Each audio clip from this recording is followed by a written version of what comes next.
true love can only exist between a man and his beverage. Kyle. Welcome to this week's episode of Warfare, Advancement, and Revisionism. My name is Preston Floyd, and as always, I'm your host. But unlike always, I am joined by a guest and a very good friend of mine, Kyle. Hello, Kyle, everybody. If you'd like Yeah. I'll introduce myself and walk all over you in the process. You're good. My name is Kyle, and I am here on your show because I enjoy brewing beer as a recreational hobby. It's fun, and it's rewarding. That's right, and this is what this episode is about. It's about brewing beer. This is being recorded a little bit earlier than when it's going to be posted. I didn't mention this to you, Kyle, but this is probably a little ways out from my actual kind of schedule, but it's going to be part of a larger series or specials just on specific events leading up to, well, civilization, I guess, is what you'd call it. But, yeah, so this is going to tie into a couple of other episodes about just the birth of humanity and all that kind of good stuff, and I can hear your voice in the background. Yeah, I will mute myself while I'm not talking because, I'm sitting here at home and they're going nuts, so. That's okay. Just let me know when you're free. But while Kyle's doing that, yes, so this is not necessarily going to be covering a specific time period because we're kind of still in the midst of myth and early history at this point in time. But I think people would be surprised to learn that how early we started probably experimenting with creating beer and other alcoholic beverages. And it's probably, a good time to start talking about this now. And as time goes on, we'll get into the, developments of it, because beer is a very important part. Well, beer and all alcohol is a very important part of human history and civilization and all that good stuff. Do you know what has always fascinated me, Preston? Yes. Go ahead. How our ancestors managed to figure out that we needed to brew beer, so that water could be consumed safely, and yet, we didn't invent, things like inoculation, vaccination, penicillin, until much later, despite the fact that, it's similar work with bacteria at play. But you're right. Beer and wine become vitally important, especially when large parts of the population start concentrating in single locations. Beer and wine are much safer to drink than just undiluted water. The medicinal benefits of alcoholic beverages cannot be overstated. Medicinal, self-medicinal, whatever you'd like All to call that, it. Yes. Yeah, no, it's absolutely true.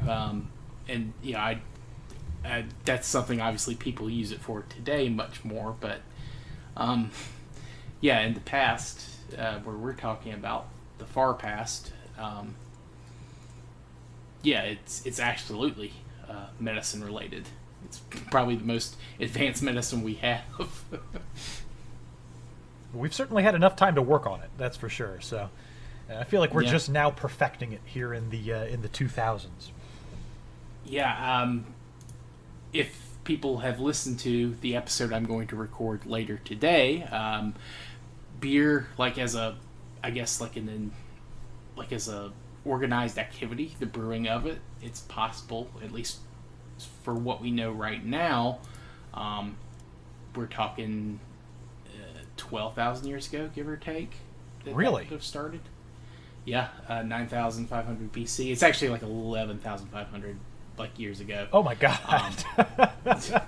But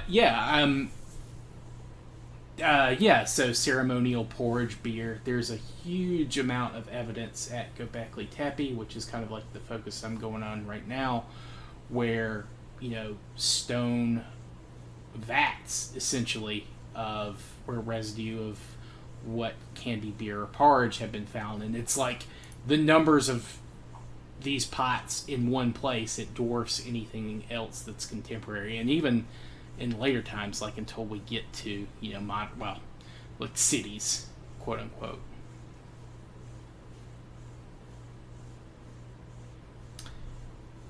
Dogs may be going wild if Kyle's still muted. No, I'm here. I'm learning so much from you already. The time frame for this is just absolutely ridiculous.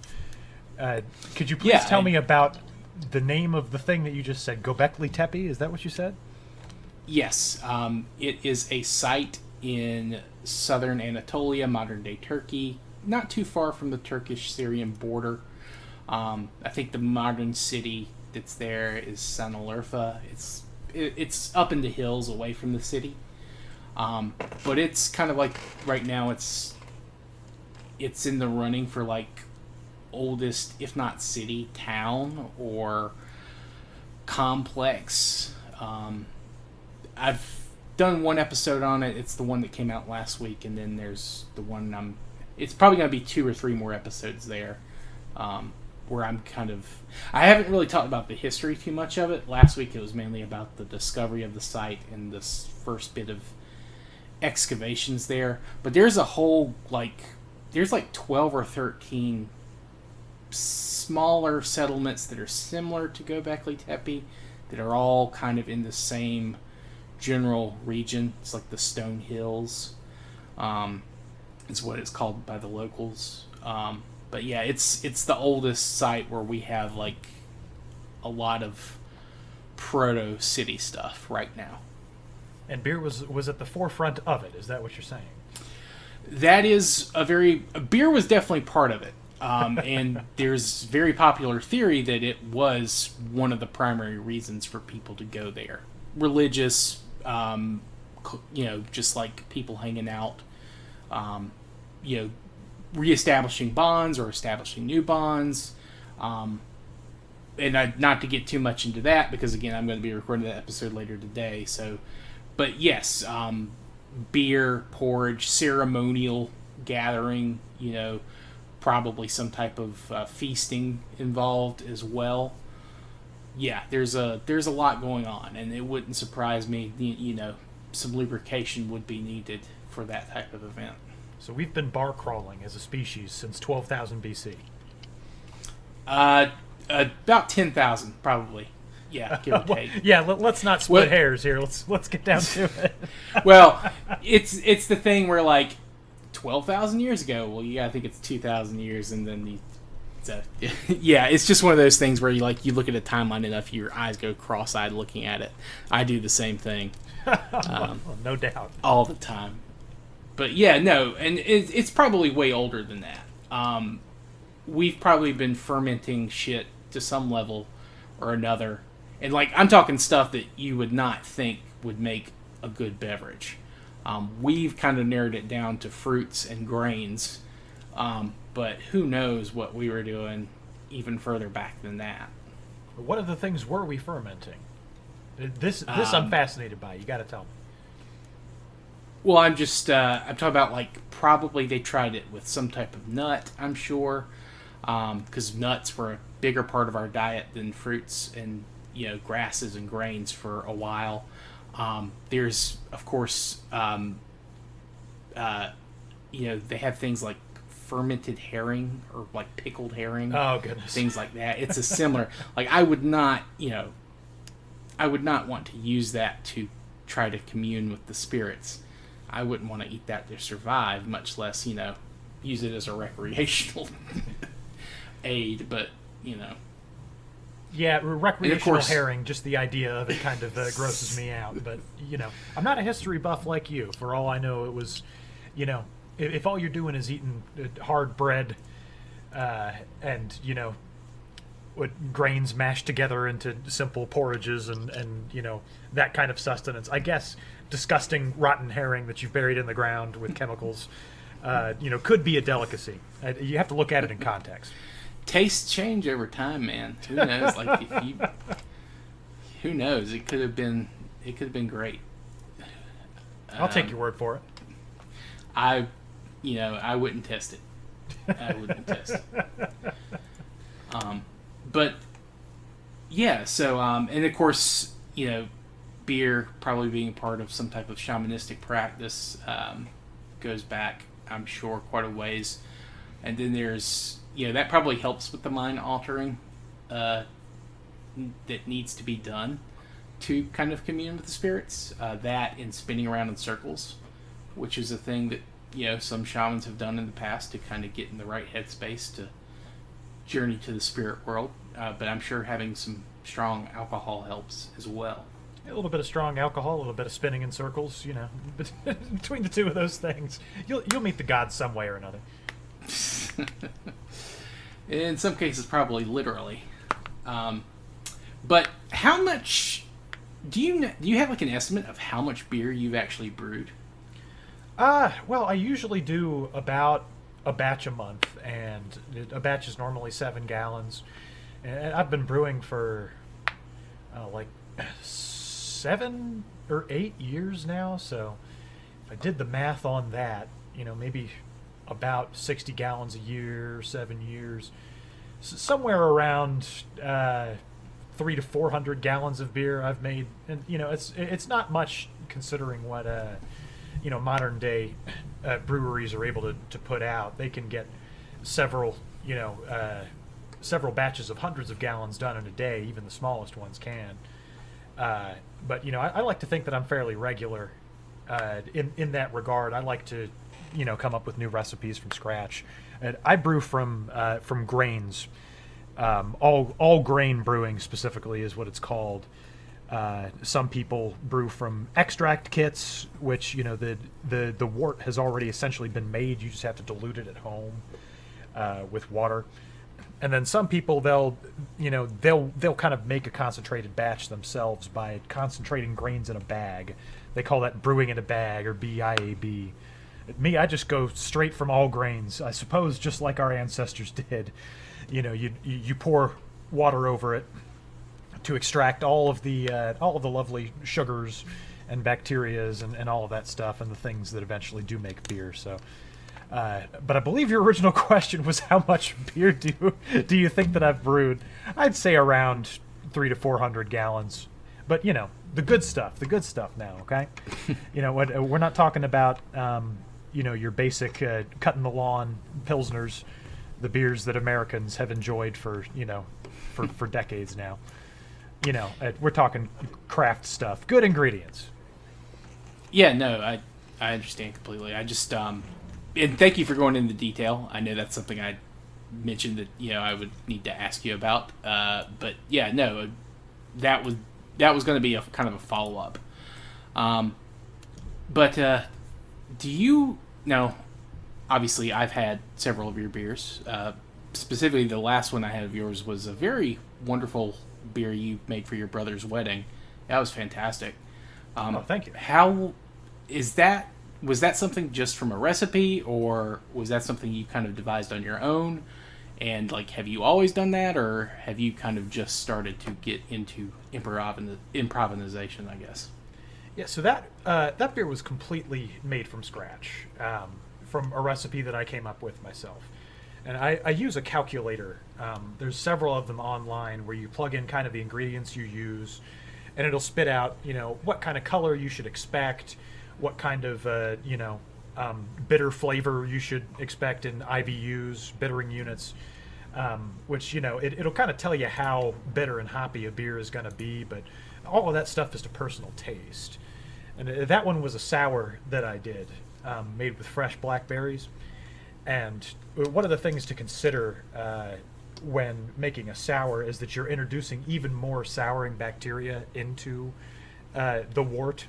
And you have to decide when you're going to do it, because if you introduce that bacteria and then you boil it, you kill it all and you get nothing out of it. Mm-hmm. So it's kind of a new revelation. Beers would go sour over time, before we had proper practices to preserve it and keep it cool and stuff like that. And, of course, the more sour a beer would become, the less desirable it would be. And now all of a sudden, as a species, we've decided, wait a minute, we want our beer to taste spoiled for some reason. This is what people are into now.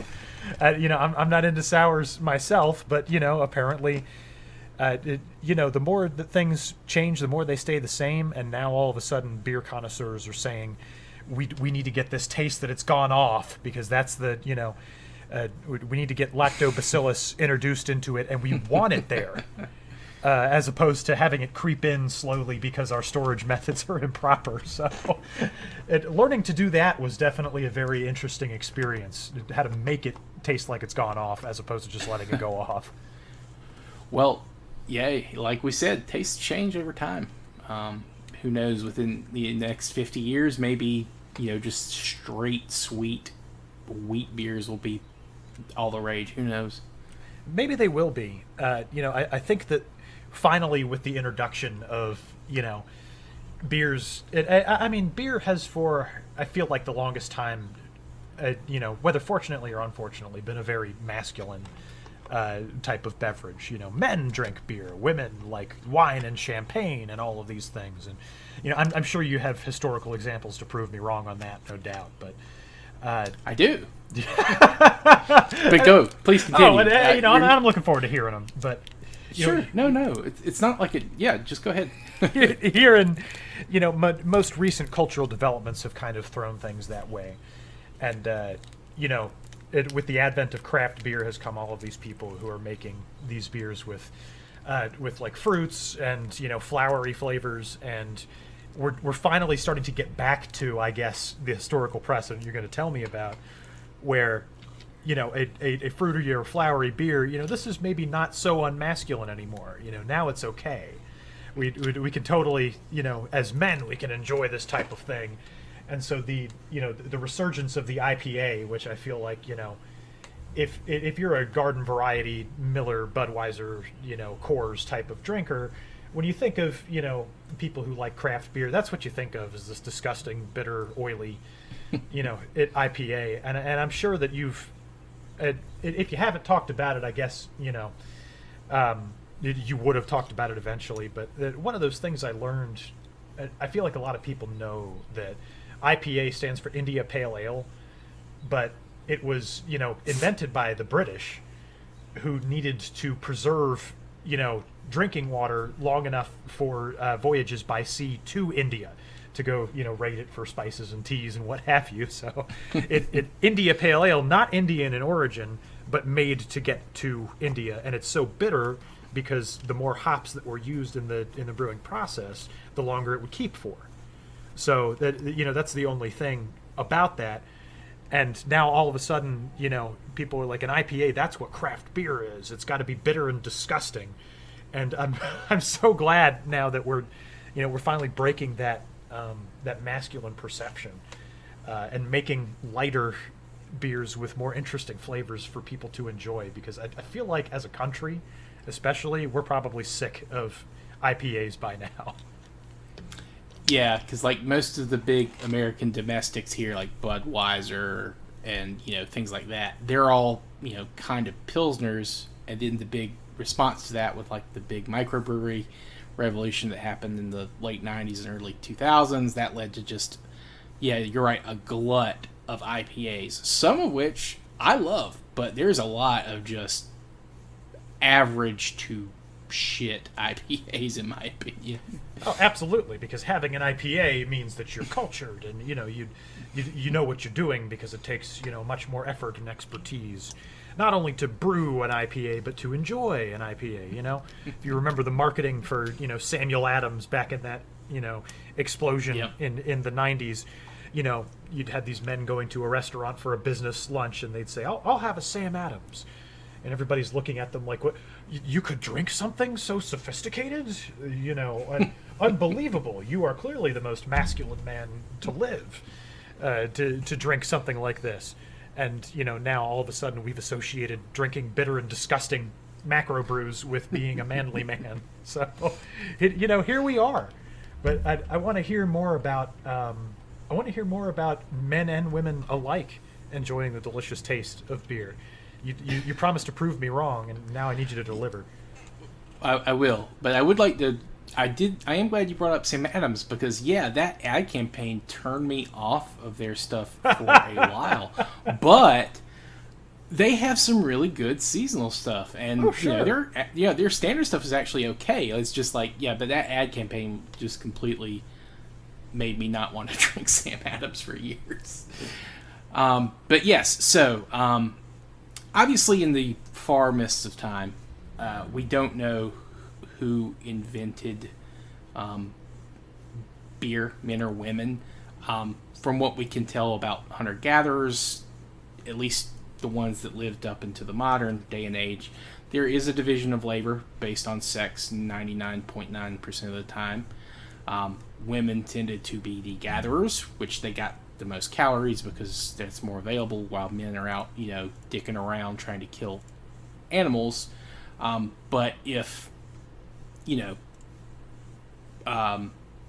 there wasn't a division of labor, it was probably unisex, and in which case it could have been invented by men or women. But historically speaking, when you start to get to the written records, the oldest examples of people who make beer and have establishments that serve beer, they're almost always run and operated by women. The goddess. There is the old, I guess technically speaking, the oldest quote-unquote recipe of beer making. It is a hymn to, I forget the goddess's name. I didn't really write it down. I think it's Ninti, or no, it's Ninkasi. Ninti is her mother, but she's kind of like the goddess of beer brewing and creation. You would sing the hymn to her, and it kind of has a rough outline for a recipe in that hymn as well. But there are also, we have examples of laws of from I think the Code of Hammurabi, where if a tavern keeper basically rob someone, they're going to be drowned. But tavern keeper in this case is always feminine. It's always considered like a female's occupation. Yeah. I think it is if a tavern keeper, which in this case it's recognized as a woman, does not accept grain according to gross weight in payment of drink, but takes money and the price of the drink is less than that of the grain, she shall be convicted and thrown into water, which means she's drowned. Yeah. What a law! Yeah. We should have kept that one. Yeah. Well, yeah. I mean, yeah. Don't order down your beer or your other liquors, I guess. But yeah. So, and in fact, I think women are kind of considered the primary owners, operators of taverns, which of course everywhere brewed their own beer, locally. I mean, that's the way it's been for most of recorded history. All your beer is local. It's either made directly in the tavern or a roadhouse or something, or made nearby and then just transported to your various places. And I don't think it's until, at least in Europe, and this is Europe, Middle East. I haven't looked too much into beer brewing in other places just yet, because this is probably the first place that we have records of it. But yeah, I think in Europe at least it's mostly a woman's occupation until I want to say it's the 15 or 1600s. No kidding. AD. Yeah. And then finally our attitudes started to reverse on who could serve and water down their beer. Yeah, pretty much. I think once you get to a more centralized monetary system where barter is less important and you start dealing with actual funds and money, I think at that point it kind of shifts towards a more male-dominated society. But I'm not I need to double check the research. That's again a little bit more forward in our history. But yeah, So women, at least I know again, this is the Middle East and Europe, it's a very female-dominated industry. I'm not so sure about Asia and China. I'd have to check in on that, but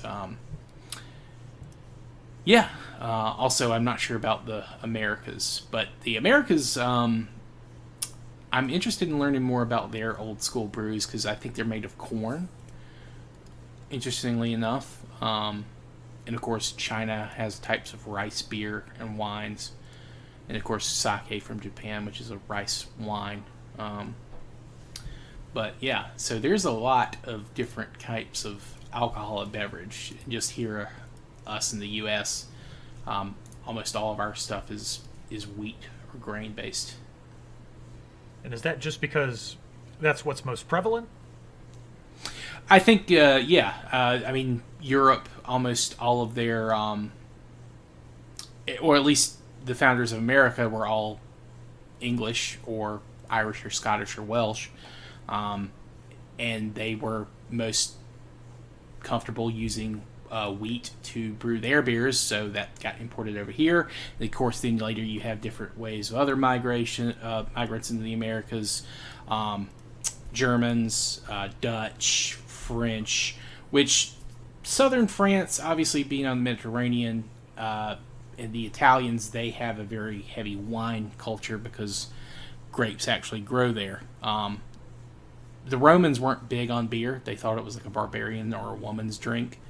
So they just had strong wine. I mean, that's literally like that's what they describe it as. Barbarians or a woman. The distinction isn't important. It wasn't to them. It wasn't to an extent.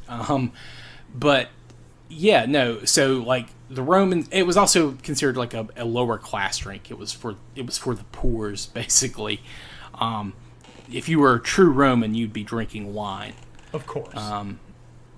So, those Southern European, Mediterranean coast type countries, they weren't as big on beer.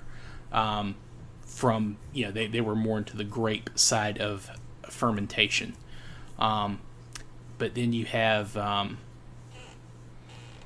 so yeah, I mean, that's just the way it's been done in America because that's what was brought here. I don't know. Obviously, there have been other attempts to make different types of alcohols from other things. Of course, we have Scotch, or which in America it's known as a bourbon, Kentucky bourbon, which is corn mash. Then, of course, you get types of vodkas where you get people from Eastern Europe, Slavic countries, Poland, Russia, those places. Potatoes, of course. That's a good, and I think the English had a version of that as well, or at least the Irish came up with it, though I don't know what that was called. I think now it's mostly all referred to as vodka. And then you have places in Brazil or, in the Caribbean that make sugarcane liquors. Cachaça is one that I've had. Pretty good. It's actually not nearly as sweet as you would think from being made from sugarcane. But I think I had a little bit higher quality one than what the standard moonshine level stuff they have out there is. And that much I can offer a little bit of insight on because, the sugar is what dissolves in fermentation and produces alcohol. So, generally, and I've been to several Caribbean nations, I've had their traditional rums and liquors that are made from sugarcane. And the thing is that you're right, they're not very sweet, but they will just knock you flat because they're fermented, and all of that sugar leaves, and the natural sugar content of sugarcane is, astronomical because it's sugarcane. So when you're making a beverage from that, if you ferment it even a little bit, you're just going to get something that's going to absolutely mess you the heck up. So, anything nowadays that's advertising itself as a Caribbean rum, your Captain Morgan's and your stuff like that, it's not even close to what you could probably get, in the golden age of piracy, and when Europeans and Eastern folks finally discovered that there was some good stuff going on there after all, decided that they wanted it for their own. That was probably the reason why, and that's kind of funny to think about, that we as a species, we figured out how to do it to preserve water, and then in the meantime, nations in the Caribbean especially were way ahead of the curve when it came to drinking for entertainment. We make it out of sugarcane here, and everybody's stumbling around in the streets, and what do you mean you do this to preserve drinking water? This is for fun. Well, in the Caribbean especially, you imagine, can't always get clean water there. Obviously, there are natural springs and rivers and things like that, but yeah, God, I can't imagine, Montezuma's revenge is a thing for a reason.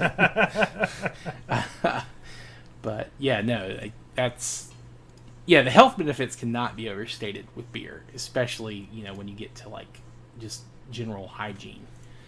And just drinking limited potable water.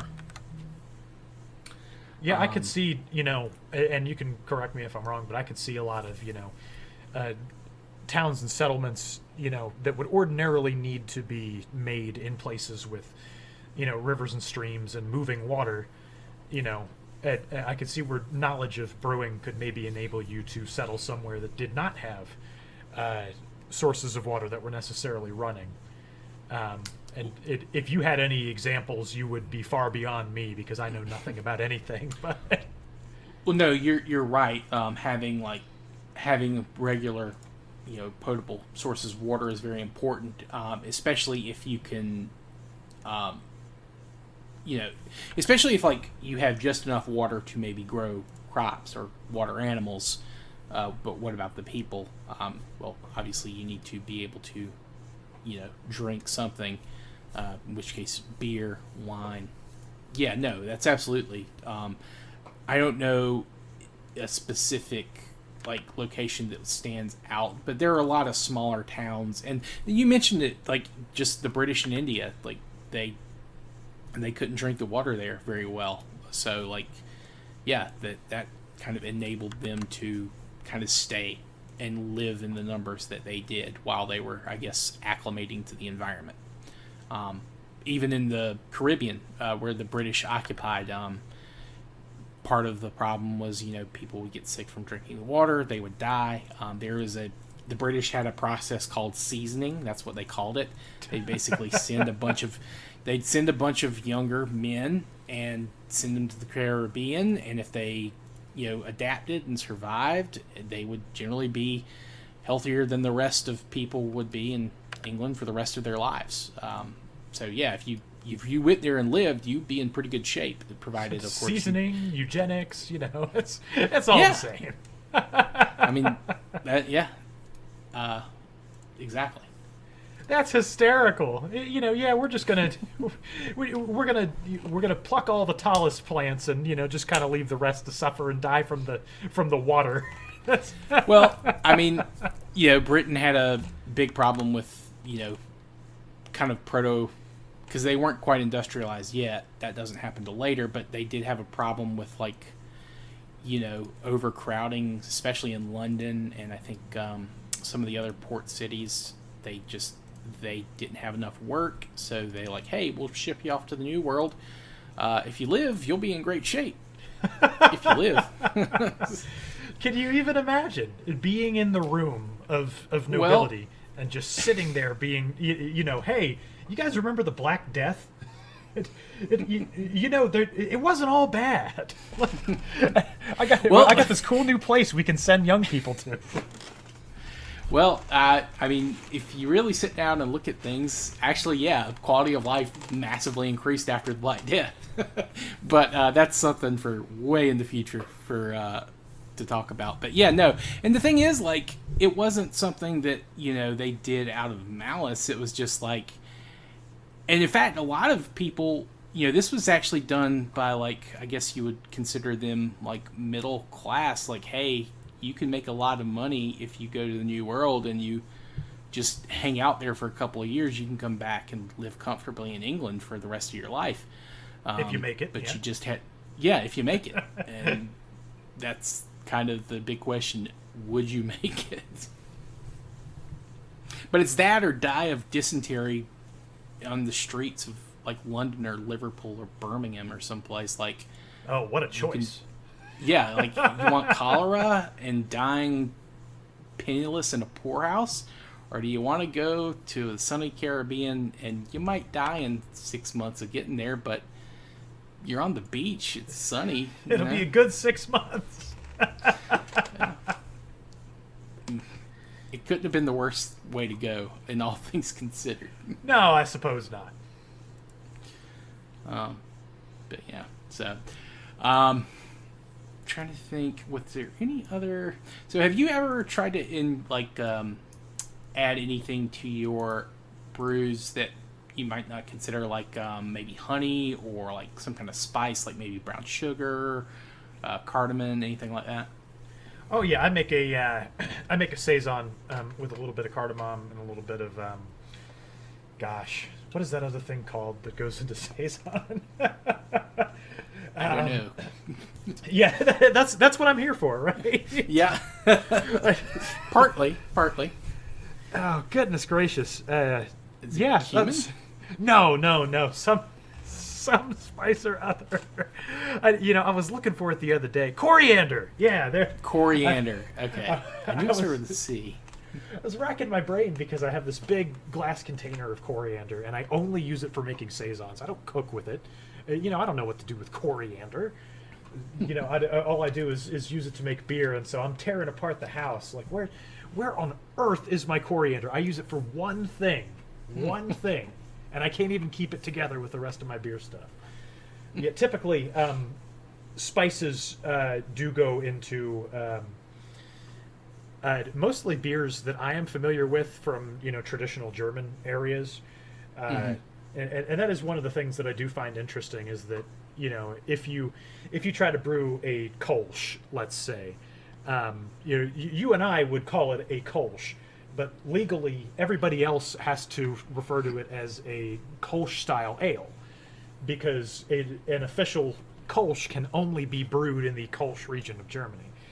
And that goes for a lot of different German beers. They're all the same way. You have to make a blank style ale or a blank style pilsner or what have you, because you're not actually making it there. We've stolen all of Germany's beers and taken them for our own, but they won't let us use the official nomenclature. But primarily, most of the beers I'm familiar with from Germany and some of the Eastern Bloc type of places.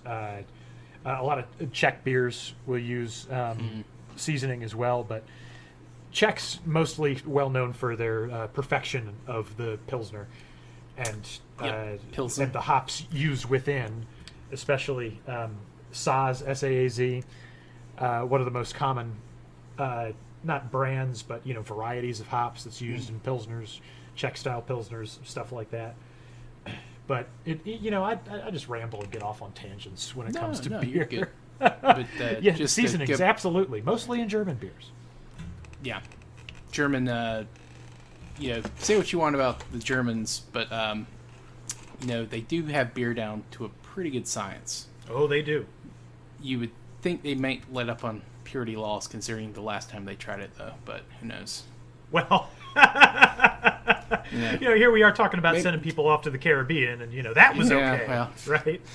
Yeah, well, but no, German beers by and large very good in my opinion. I'd love to go there sometime and actually have them straight from the source, but one day. As would I. As maybe we'll once your podcast hits it big, we'll do we'll do an educational and informative travel log from Germany, in which we talk about the way that beer tastes here on a podcast. That's what people want to hear about, right? Oh yeah, absolutely. If we could get a spin-off going, maybe we could get that done. But who knows? We'll see. I mean, at the very least, we could just do some import stuff and do that to start. Actually, to get in the mindset for this podcast, I got a Blithering Idiot. I think it's like Weyerbacher or something like that, but it's a barley wine type beer. How's that treating you? I had one of those last night after your broadcast ended, but it was pretty good. It was surprisingly strong, like on the bottle, but I could not taste it at all. It was like 11.1%. But it was very easy to drink. Although, yeah, that's the danger of those barley wine. Yeah, anything with the word barley wine in it, because that stuff is naturally sweet when it comes out of the ground. Mm-hmm. When you ferment it, all of that sugar goes straight to the alcohol, and you are just absolutely under the table in no time. Yeah, I was. No, go ahead. I'm sorry. No, you go ahead. No. I was up in a place up in North Carolina. You've been there with me, actually. Yes. A place called Blowing Rock. They have a brewery called Blowing Rock Brewery, and in that brewery, there's a couple of, I guess you could call them hotel rooms, that are up on the second floor of the brewery, and you can stay there, which in my opinion is. Now we consider this to be this huge revelation, but we were talking about tavern keepers. Yeah. You would go to you're right. Go to the inn or the tavern, get drunk, and then there'd be a room for you to flop in. That was, we already had bar crawling and partying down to a science. For some reason, that knowledge was lost to time. I don't know why, but I was staying there, so I didn't have a care in the world. Warfare Advancement and Revisions and find out why. Find out why people decided that we did not want a room to sleep in at the bar. And, that's a tragedy if you ask me. But we're at this place called Blowing Rock Brewing, and I've had my fill. In fact, I've been out at other places consuming many beverages, and I've come back here to roost because all I need to do is walk upstairs to sleep, and the bar's still open. I'm sitting there chatting up the bartenders, just a bunch of local men and women, and one of them comes over to me and says, "Hey, did you know we have a secret menu?" I said, a secret menu? No, I didn't know that. And she goes, "Here, I'll be right back." Comes back and says, "This is our barley wine. You got to try it. This one's on the house." And she gives me like a flight glass, like a 2.5 ounce, only a little more than a sample. And all she says to me is, "Be careful. Be careful." Of course, and I'm already lights out as it is. So, I'm drinking this barley wine. I'm like, what? This ain't nothing. What are you talking about? Like, what? Be careful with what? And then, I don't have a rest of that story because I don't remember getting into bed. Oof. Yeah, I was surprised at how easy to drink that was. Normally, like those higher ABV beers, they have this really bad like aftertaste. Mm-hmm. Like you can taste the alcohol on the back end. But no, this was actually pretty smooth. I won't say there was zero aftertaste on it, but it was surprisingly how good it was, and how like understated the strength of that was. Those high ABV beers can be very hard to drink sometimes. Yeah.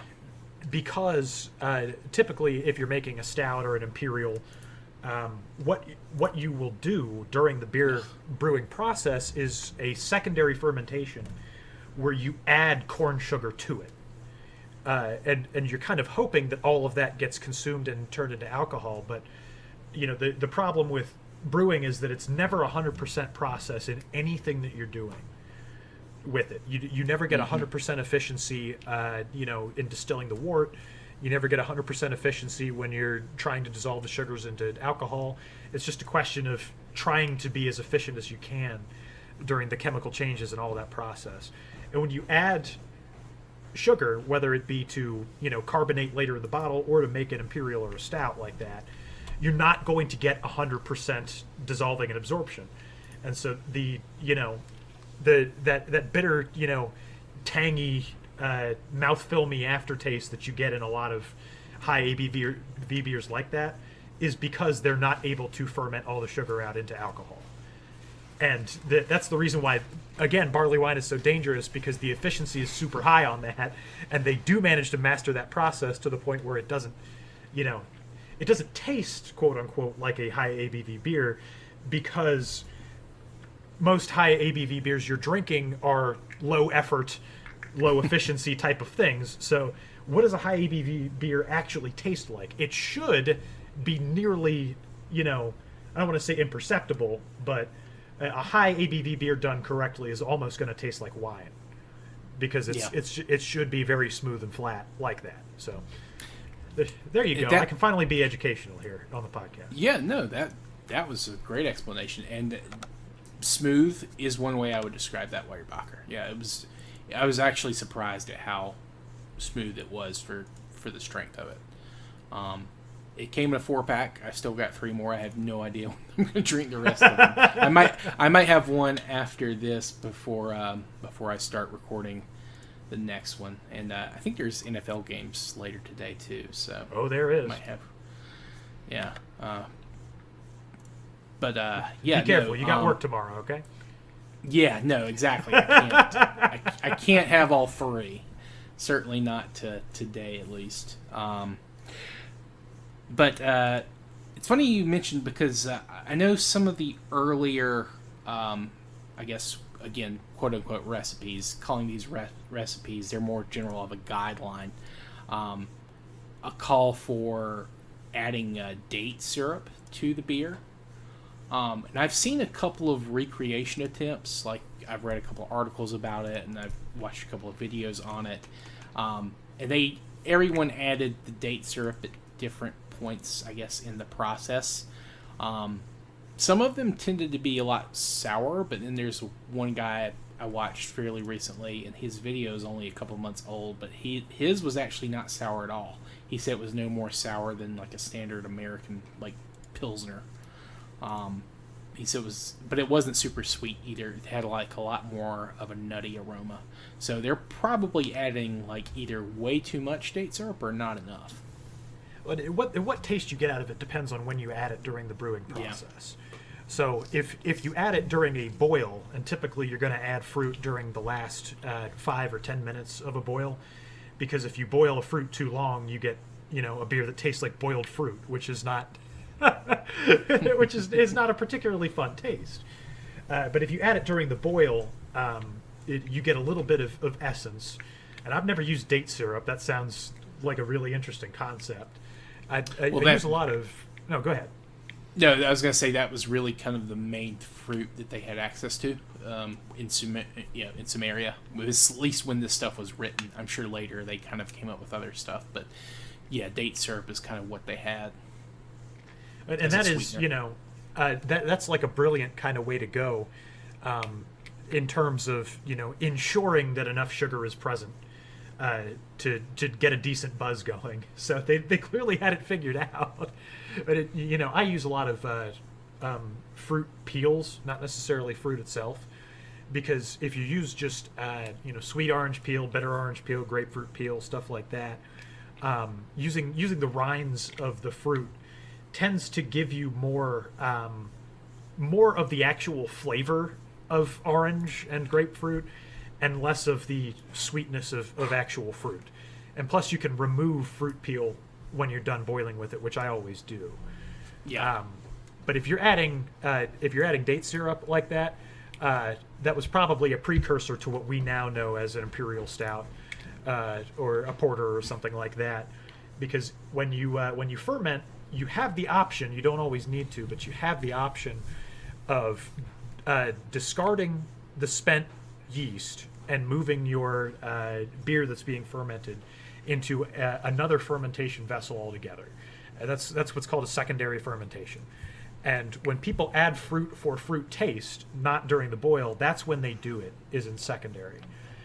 Because you've still got active yeast, you're still getting fermentation, and hopefully all of that sugar gets consumed and turned into alcohol. So if you added date syrup, it was probably I'm sure they didn't call it secondary fermentation, but No, that's probably what they were doing with it. And it's it's absolutely insane to think that they managed to master this by sheer experimentation, and yet some guy had to look at moldy bread before we had penicillin. How did that happen? well, microscopes, wonderful thing. I mean, we didn't even know yeast existed till I think like the 1700s, something around that time, maybe even a little bit later. But obviously, they knew that something was causing it. It just they couldn't see what it was. Obviously, it was the presence of Jesus Christ that was leavening the bread. Or Ninurta. But yeah, no, I mean it's or Ninkasi, whatever her name was. But yeah, no, I completely forgot what I was gonna say. But yeah, no, so experimentation, pretty important, and I know that one thing that they did is that they would have larger vats, but I think that they would actually they had a few different types of beer, and I've been trying to get like an actual list that I can actually break down, but I keep reading in a couple of different places they'll mention that they had at the earliest sources they had 9 types of barley beer, 9 types of emmer beer, which these are just different types of wheat or grasses. And then later on, they, instead of describing how the beer looked, they described it by I guess if it was strong or sweet. They just started to describe it more by taste rather than by appearance, because they had golden beer, they had like I'm sure brown beer, things like that. And it's interesting to kind of guess like what caused that that change in distinction to happen. So that's why I'm trying to find like these sources that these articles are citing, so I can actually break it down a little bit more. But that's been a little bit of what I've been kind of working on, at least when it comes to the beer episodes. In that case, in a historical context, you would know a lot more than me. Yeah, but again, that's essentially what I've been able to find out. I guess, yeah, I mean, we have, I guess most Pilsners, I guess we would consider them yellow, and ales are generally browner. But that's not always the case, because I've seen reddish ales too. And beer does come in a lot of different colors, most of them natural. Yeah. What was that? It was a sour. What was it like? It was like almost like a reddish purple. It just looked like neon. I'm trying to remember what that was. I can't. Typically, remember. when I make fruit beers, I made one with dragon fruit a while back that was almost pink. It can happen. It can happen naturally. It's just I think I had some of that, maybe. Oh yeah, everybody did. You guys were all over at my place. We had the sour beer going. We were sitting outside around the fire, and has your remodel started, or are you still looking for contractors? It has started. It's going slowly, Nice. but they knocked out the wall down there, and soon there will be my very own bar downstairs, where I can continue to drink alone with only myself. No. Invite me over more, please. I feel terrible that I got hung over the day before New Year's. I was dead that entire day, man. I was exhausted. I had no idea what did it, because I didn't even drink that heavily the day before. Just pretty standard weekend stuff for me. I don't know if I had like a bad beer or if I had some type of food poisoning, but oof, I felt terrible. Yeah, it could have been a little bit of both, but I'll tell you what. Once the bar is finished, you can come and record an episode of Warfare Advancement and Revisionism live from Kyle's bar. The authentic experience. We'll do it. We'll do it. I've got one of my Christmas gifts. I don't think I've mentioned it to you yet, but I did. I've been doing some cigars on the weekends when I go to see my parents, and my dad got me a very nice humidor. So I've been maintaining that and playing around with it. When's the cigar episode happening? That's the one we need. That's a whiles away. We haven't even gotten to tobacco or other smokable things. Obviously, they've lit herbs and incenses, I'm sure, but not quite the same effect. Any kind of mind-altering substances, not alcohol, is probably some type of probably mushroom or something like that. Fungus. That's a good one. I want to hear about wrapping up fungus and smoking it. Well, I mean, eating. I mean, magic mushrooms, things like that. But I mean, it's possible. I mean, funguses grow on all kinds of crops. It's possible that someone maybe lit some incense that had like some mushrooms growing on it, and it made the trip even better, I guess. And we did all of this before deciding to cure disease. Insane. Well, no, we did this to cure disease. It just wasn't a very good cure. But you know what? Got drunk, so it worked. I guess to an extent.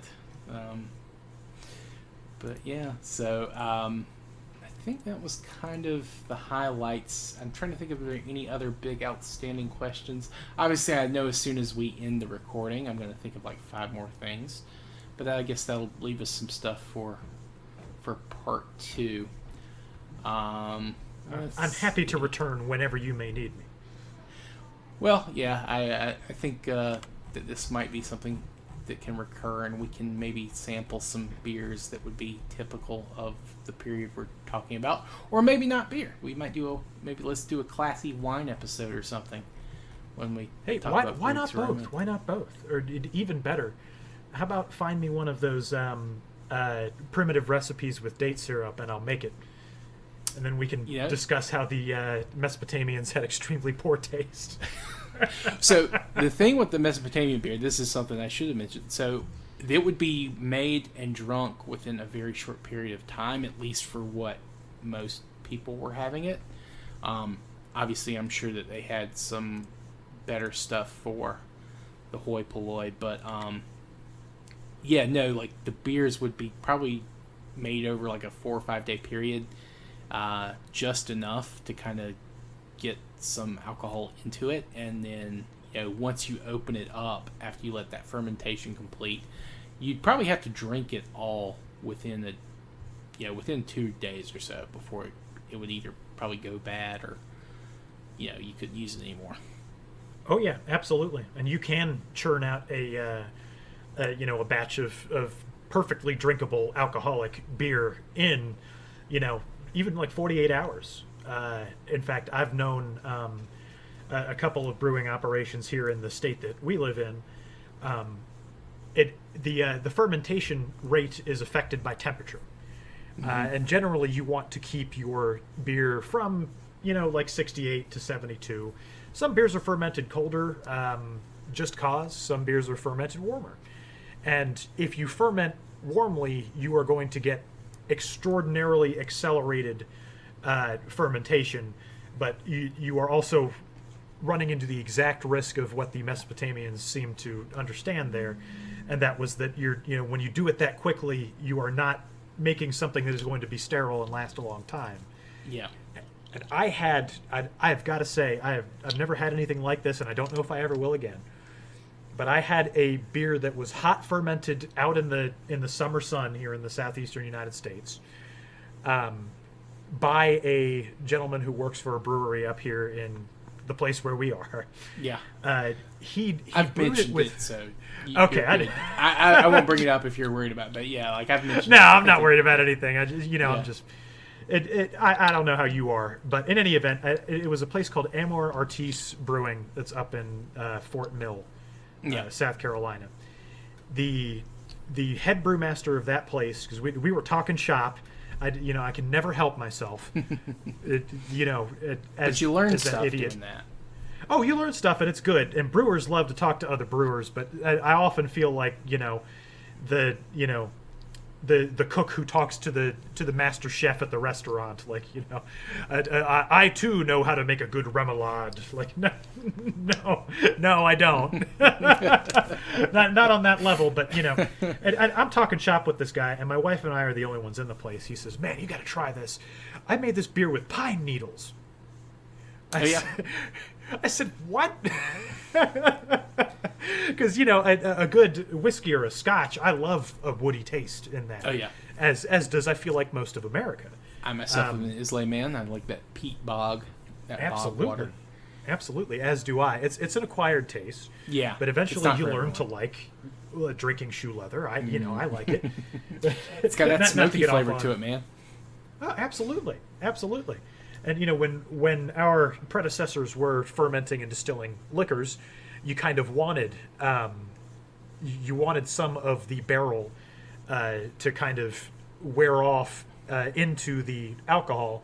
At first, it was not intended, but then as we reused barrels and casks for different wines and liquors, eventually a barrel was a very good fermentation barrel that had a lot of good flavors of things infused into the wood. And you could keep that for as long as the barrel could be maintained by a cooper or what have you. Yeah. But anyway, I'm kind of branching off. I had this beer with the pine needles. The guy says, "You got to try it. I fermented it in 36 hours. As soon as it was done, I threw the yeast into it and I left it out in the sun. And I'm not selling it, but here, just have a cup and see how you feel about that." And I'll be damned if that wasn't the best, most unique beer I have ever tasted in my life. The ABV was absurd. It was about a 9.1, and it was really? It was I think you could best describe it as probably a cross between a brown and a red ale. Okay. So the flavor wasn't huge, but the pine needles, I still have trouble explaining why the taste of pine needles was just so good.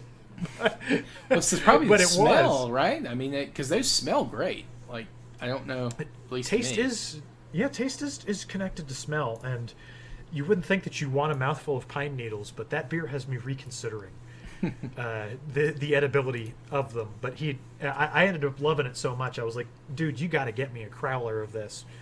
And he said, "Yeah, just take it, because like I can't sell it, and it's probably going to go bad in like 2 or 3 days. So here you go, man. Take this." And that the next Friday, I had that cold crowler in my fridge, and I was ready to start a really nice evening of watching sports and generally relaxing after the work week.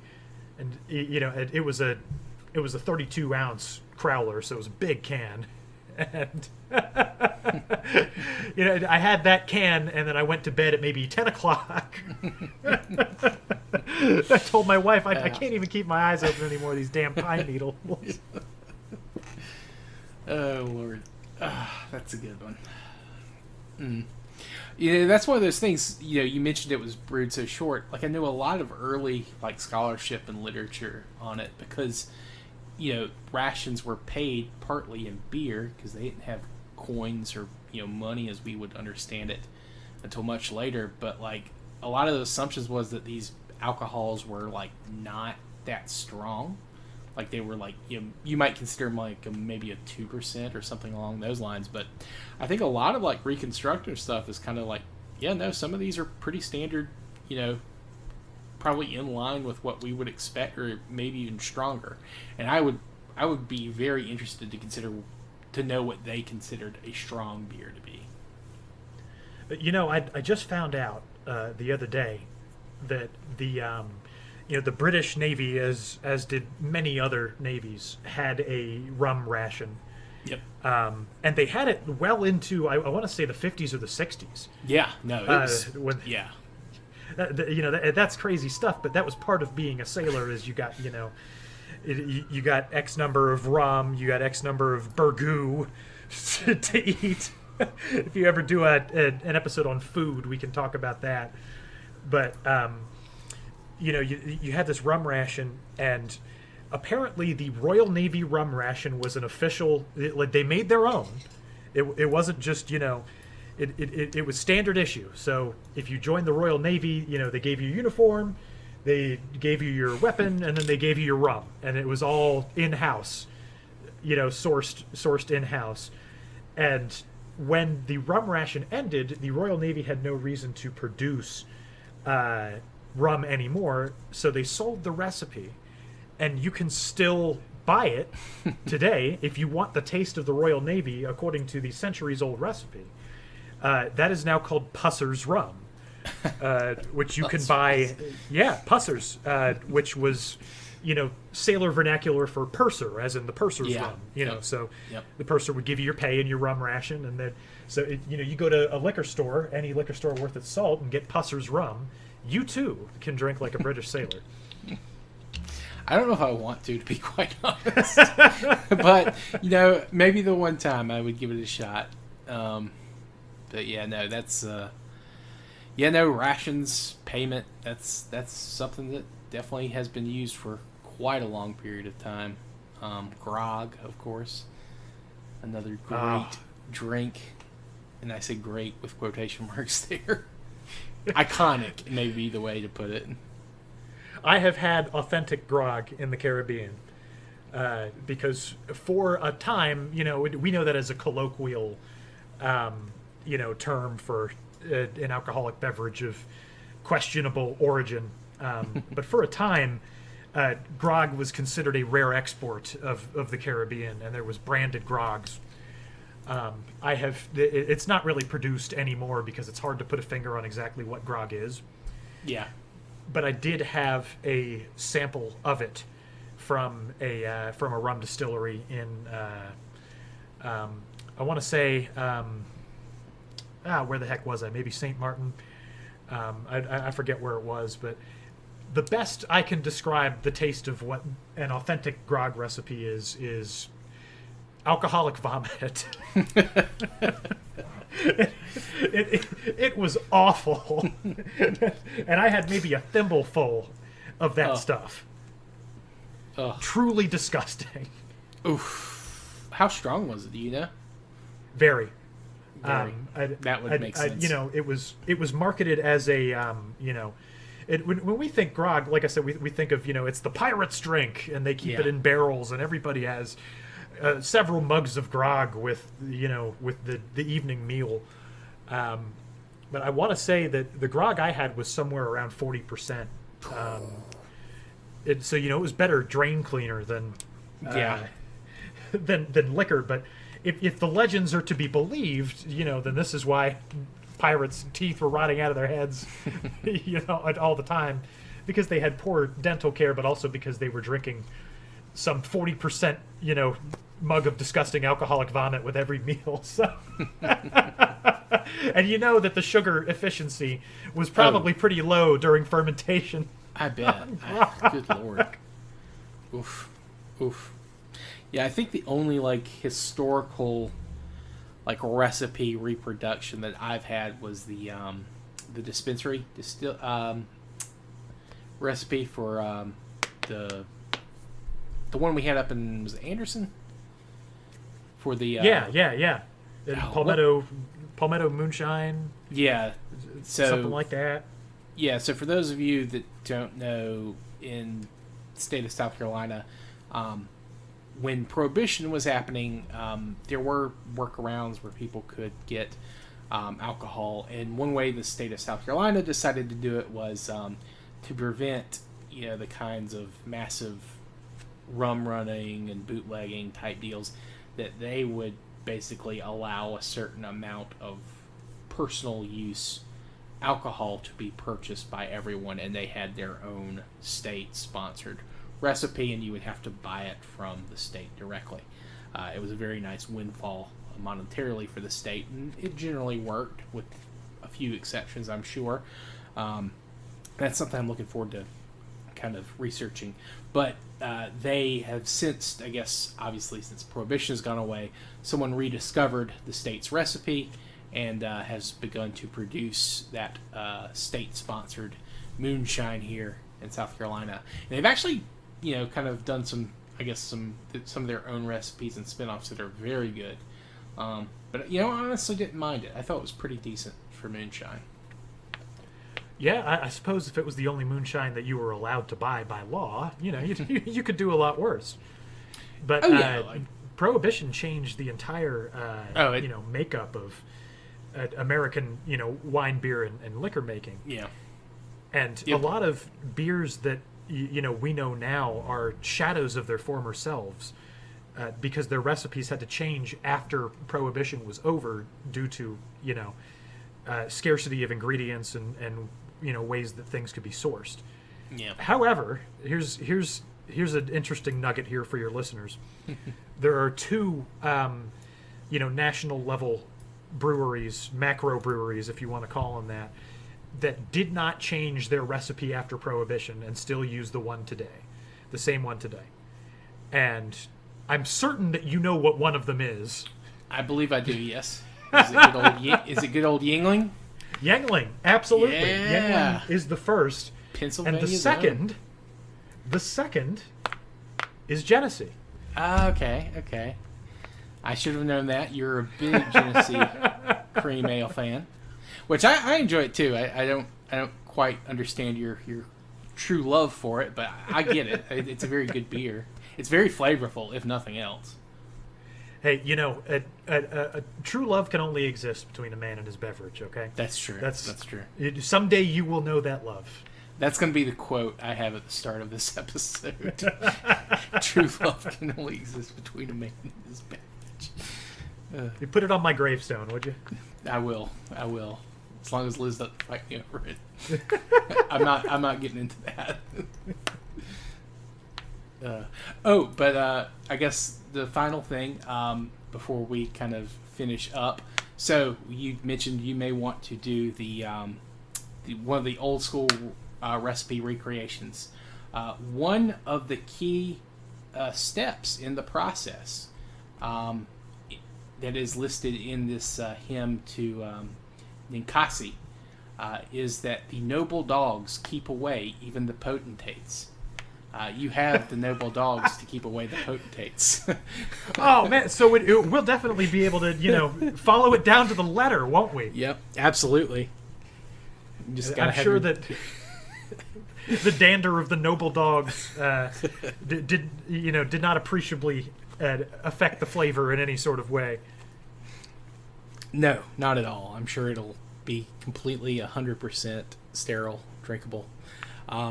There is a kind of a filtering process because there was a lot of like bread and stuff, or bapier, which is some type of bread. It's kind of a guess of what exactly it is, but a lot of that was filtered, and they drank it through straws because it's they didn't have the best filters in the world. But I think we probably have something we could use, probably something along the lines of cheesecloth or something like that. I know we've had to use that on some of your brews before. I've gotten better since then, but we can go back to the old ways. And the thing is, I didn't mind that beer, but was it the quadruple cheesecloth filtered? Was that what we learned? Yes. That was my first try at making an imperial, and for what it's worth, it did have the very strong flavor, but also you could see the hop oils on top of it. Yeah, so, I mean. But it didn't, there was nothing wrong with the taste, and it didn't have that shitty aftertaste a lot of Imperials have. At least I don't remember it having that. Now, that may be because I drank too much of it, but who knows? You and me both, yeah. But I think that's a good place to call it for now. But yeah, Kyle, thanks for joining me on this one. This is probably definitely going to be my longest episode, at least so far, and probably for at least a little while longer until we get into the written history. But yeah, thanks for coming out, man. It's absolutely. I know that your loyal listeners are going to love listening to some idiot laugh about times he got drunk for like 40 minutes. Yeah, no, I certainly enjoy it, and I think this episode's going to be pretty big. Of course, I'm not going to be able to release it for a month or two while I'm working on getting kind of up to this point. But yeah, no, I have a feeling this is going to be a big one. I'll be looking forward to it. Is there anything you want to plug or do before I kind of sign us off? Oh, sure. As Preston mentioned earlier, I do do a Twitch live stream, twitch.tv/MegaTeamUp, MEGATEAMUP. You can also just go to megateamup.com. I own that domain, so it'll take you there. And we're on Twitter and all of that good stuff. We do video games, obscure stuff. Oftentimes I drink during it. So Certainly did last night. Oh, yeah. So That was a great show, by the way. That was... Yeah, towards the latter half of it, we ended up just playing anybody who wanted to play chess. So if you like chess, you like, drunken idiots, it's a great stream. Check us out. Yeah, and I'll include the link, or I'll certainly try to remember to include it in the link when I post this episode up. And in fact, Kyle is one of the ones that asked me to cover the world of Glorantha, which was one of the alternate tabletop role-playing games back in October. So he is the one that you should all have to thank for that. That was a very well-received episode. I had a lot of listeners on that. I think it was second only to the Conan the Barbarian, which I still don't understand how that got so popular. That was a huge episode for me. But yes, thank you, Kyle. Thank you for joining us, and I hope to have you back here in the future. But for all my other listeners, you can reach me at the usual places. You can send me an email directly at waradrevpod@gmail.com, or you can reach me via the Twitter, which is the same, but I'll include that link in the episode description. Please feel free to leave any kind of advice, criticism, constructively, or feedback of any kind at those locations. But thank you all for joining us, and I hope you have a good rest of your day. Goodbye. Bye, everybody.